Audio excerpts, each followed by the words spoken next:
Mga bossing, meron lang akong gustong i-flex sa inyo. So, kahapon ko to nakuha eh. So, naka-tip nga pala tayo kahapon. Nakaipon tayo ng tip kahapon. So, magkano yung naipon kong tip kahapon? Ito, pakita ko sa inyo. Ito mga bossing. Ayan. 110 mga bossing. 110 real. So, tip natin kahapon yan. See? Diba? Nakatip tayo kahapon. Nabawasan na yung mga bossing. Ayan o. Baka di kayo maniwala eh. Ayan mga bossing o. Ayan. Sabihin nyo, ni-scam kayo. Ayan o. Ayan o. Ayan. 110 real na tip ko kahapon. Okay? Nabawasan na yung mga bossing kasi bumili tayo ng sigarilyo tsaka kape. Ayan mga bossing. Next ko lang sa inyo mga bossing kasi maraming nagsasabi na delikado daw yung napasukang trabaho. Tama, delikado pero alam mo naman yung trabaho na delikado malakas sa tip. Tama, delikado yung trabaho mga bossing kasi madalas mabaladiya dito.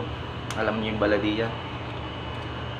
Police dito sa Saudi, mga baladiya.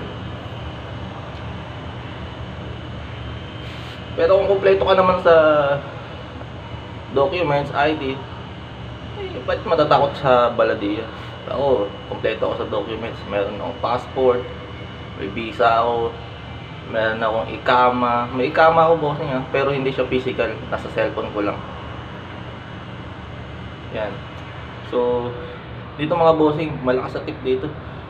Hindi ko muna sasabihin kung ano yung trabaho pero malakas sa tip. 110 real. Convert mo sa peso yan dyan. I-times mo na lang mga bossing i-times mo sa 15 o kaya sa 14. 14 na lang. Pinakamababa. 110 real. So, mga nasa 1,700 less, yan, ganyan. Kahapon lang yan. Ngayon pa, pumasok ko ngayon. May pasok ko ngayon mga boss. Sa trabaho ko, yan, kapapasok ko lang sa trabaho ngayon. Kape muna ako bago trumabaho. Di pwede mawalang kape at juice sa trabaho. Ay, dito ako sa backdoor namin. Vlog muna. Dyan kasi sa Pinas, mga tip dyan. Shoutout dyan sa mga Pinas, mga tip dyan, mga restaurant, hotel. Sampu-sampu, etneb, mina-mina, kamsa-kamsa. Mga tip dyan dito. 110 Saudi Riyal. Hindi naman araw-araw Hindi naman araw-araw. Minsan 20 lang, minsan 50 lang. Pero convert mo pa sa peso, malaki na yun. Diba? Labas na yung pangyosi ko dito. Pangyosi na ako. Okay?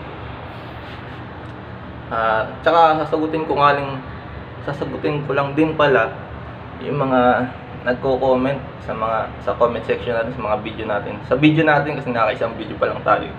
Mula na pumunta tayo dito sa Saudi. Isang video pa lang. Tagal na ako dito. Buwan na rin. Wala pang buwan. Sagutin ko lang yung mga tanong na, bossing, totoo daw ba na mapupuwitan ka dito sa Saudi? Bossing, sabihin ko yung totoo dito sa Saudi, totoo na mapupuwitan ka dito. Pero kung hindi ka naman papayag sa mga Saudi na yan, sa mga lokal na yan, hindi ka na napipilitin mga bossing. Sabihin mo lang, Ana Sida, Ana Pilibini, Ana Fi, Madam in Philippines, Ana Basura. So yung basura kasi dito mga boss is anak. Ana Fi Basura in Philippines. Ana Sida kasi mga ano din yan, mga Sida din yan, mga ano din. Karamihan diyan mina-mina. Pero may mga Sida din. So ano ba ibig sabihin ko sa mina-mina? May mga bading, may mga Sida straight, ibig sabihin lalaki sila. So mga bossing, hindi naman kasi yan mukmapi. Hindi naman mga mukmapi ang mga Saudi na yun, mga lokal na yun, nakakaintindihan. Pag sinabi mo na Anasida,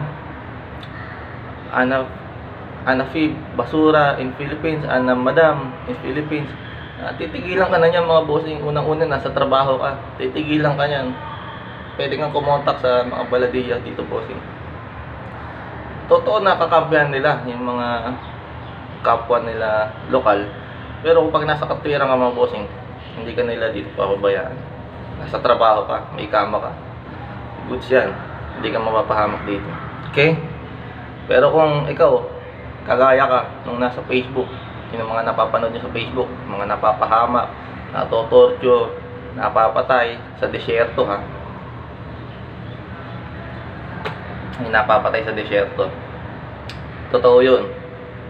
Pero yun, mga kasi ano yun eh, kung sabihin natin bading yun, sabihin na lang natin na sumama siya sa mga, hindi niya naman kasi kaibigan eh. Halimbawa, kakilala niya lang dito sa Saudi, sumama siya. Kakilala niya dito sa Saudi na lokal, sumama siya. Siyempre, di mo alam yung mga takbo ng isip niya, mga bossing. Kapag dinalakan yan sa desyerto, wala ka na magagawa dyan, bossing. Makakakonta ka pa ba? Walang signal dun, bossing. Okay? Utak lang kasi yung mga bossing. Utak lang yan. Alam mo dyan sa Pinas, kung yung mga Pinoy hindi madiskarte dito sa Saudi, wala. Mukmapi, mga bossing. Ano yung mukmapi? Walang utak. Okay? Kasi kung hindi ka didiskarte dito sa Pilipinas, walang mangyayari sa'yo dito. Dito mga bossing, alam mo yung sweldo ko dito delay. Made-delay talaga, alam ko made-delay. Siguro sabihin natin kalahating buwan madali. Kung wala kang diskarte, wala mangyayari.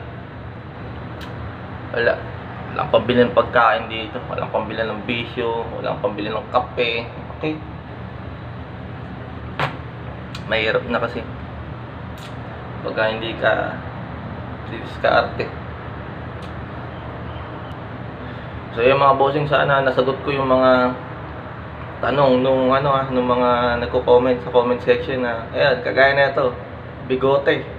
Sa bigote, kailangan yan mga bossing, kailangan yan, may bigote ka ha, kailangan yan. Pwede namang wala, pero ako kasi gusto ko magbigote para hindi ako makursunadahan ba ng mga lokal dito sa Saudi. Kailangan yan.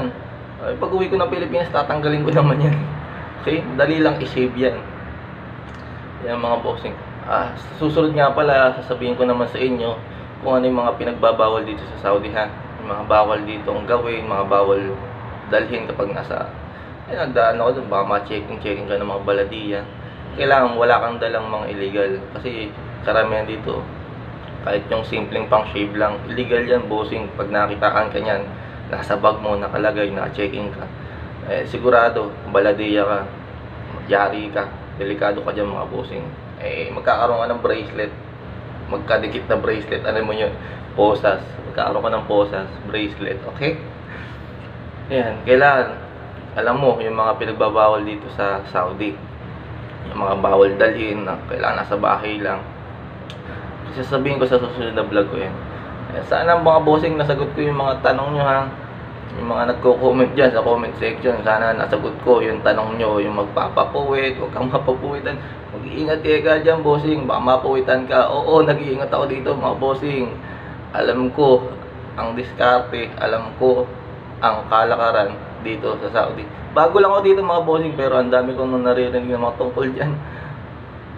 Hindi naman ako mapping, okay? Ayan mga bossing, medyo humahaba na yung video natin, kaya sana nasagot ko yung mga tanong nyo. Dito sa tip ko, ayan, masaya ako ngayon dito. Sa totoo lang, kulang pa ito eh. Ito, kulang pa itong tip ko. Totoo lang, kulang pa yan. 110, kulang pa yan. Sa Pinas, tuwan-tuwa na yung mga tao na nakatanggap ng ganito. Pero kulang pa sa akin ito mga bossing, kulang pa. Hindi naman sa nagmamayabang, ha. Hindi naman sa nagmamayabang. Ayan mga bossing, paano? Ingat kayo dyan sa Pilipinas. Okay? Alam mo, ha.